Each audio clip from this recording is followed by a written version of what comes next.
نبی علیہ السلام فرمایي داسې وخت به راسي چې خلک به په نیکو کارو شرمیږي او په ګناه به فخر کوي. داسې وخت به راسي په نیکیو به شرمیږي او په ګناه به فخر کوي.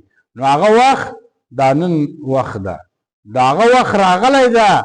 خلک په نیکو کارو شرمیږي، خلک په سنتو شرمیږي او په ګناه باندې فخر کوي. مثلا په ژیره خلک شرمیږي نن سبا، داسې ډېر کسان سته چې په ژیره باندې شرمیږي، په دا لنګوټه شرمیږي، په مسواک شرمیږي، لیکن په ژیره خریلو باندې دی فخر کوي. داسې کسان سته چې هغه ژیره خري، په ژیرو کې ډیزاینونه جوړوي، فخر به کوي.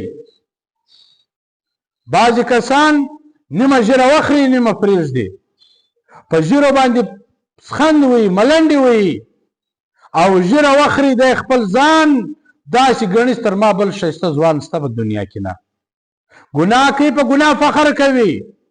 دغه رقم ډېر کسان شته چې هره ګناه کړي چې کله خپل انډیوال ملګري ته راشي، ما داسې موقع وواله، ما داسې یو چاته دوکه ورکړه، ما نن داسې څو پیسې پټې کړې، ما نن یو داسې کار وکړی، په ګناه فخر کوي.